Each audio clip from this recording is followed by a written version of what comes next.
నమస్తే, welcome to I news. ఆస్ట్రేలియాలోని సిడ్నీలో జరిగిన దాడుల ఉద్రిక్తత ఇప్పుడు రెండు మిత్ర దేశాల మధ్య భారీ రాజకీయ వివాదానికి దారితీసింది. ఇజ్రాయెల్ ప్రధానమంత్రి బెంజమిన్ నెతన్యాహు చేసిన ఆరోపణలు యావత్ ప్రపంచాన్ని ఆశ్చర్యపరిచాయి. సిడ్నీ దాడికి నేరుగా ఆస్ట్రేలియా ప్రభుత్వ విధానాలే కారణమంటూ ఆయన సంచలనం సృష్టించారు. ముఖ్యంగా పాలస్తీనా దేశానికి మద్దతు ఇవ్వడంపై నెతన్యాహు తీవ్ర ఆగ్రహం వ్యక్తం చేశారు.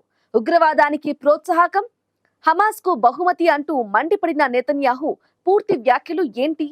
ఈ వివాదం దేనికి దారితీయబోతుంది? తెలుసుకుందాం.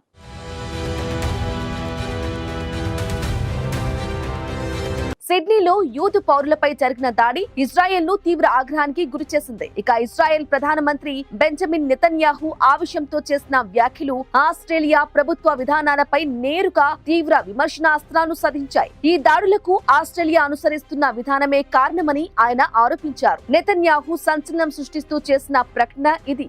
4 నెలల క్రితమే నేను ఆస్ట్రేలియా ప్రధానమంత్రికి ఒక లేఖ రాశాను. మీరు అనుసరిస్తున్న విధానం ఉగ్రవాదాన్ని, యూత్ వ్యతిరేకతను ప్రోత్సహిస్తుంది అని స్పష్టంగా హెచ్చరించారు. ఆస్ట్రేలియా ప్రభుత్వం పాలస్తీనా దేశాన్ని గుర్తించడానికి పిలుపునివ్వడంపై నెతన్యాహు అగ్గి మీద గుగ్గిలమయ్యారు. ఆయన దీనిని చరిత్రలో ఎన్నడూ లేని విధంగా తీవ్రంగా ఖండించారు. మీరు పాలస్తీనా దేశానికి పిలుపునివ్వడం ద్వారా అక్టోబర్ 7న హమాస్ మాపై చేసిన భయంకరమైన ఊచకోతకు మీరు బహుమతిని ఇస్తున్నారు. ఇజ్రాయెల్ ఆ దారుణాన్ని ఎప్పటికీ మర్చిపోదు. ఒక మిత్ర దేశం విధానాలను సొంత గడ్డపై జరిగిన ఉగ్రదాడికి కారణమంటూ చూపడం అంతర్జాతీయంగా పెద్ద దుమారం రేపుతోంది. ఇక నెతన్యాహు మాటల్లో కేవలం సిడ్నీ దాడిపైనే కాదు, ప్రపంచ దేశాల ద్వంద్వ వైఖరిపై ఉన్న తీవ్ర నిరసన స్పష్టంగా కనిపిస్తోంది. ఈ ఉద్రిక్తత ఇరు దేశాల దౌత్య సంబంధాలపై తీవ్ర ప్రభావం చూపటం ఖాయం.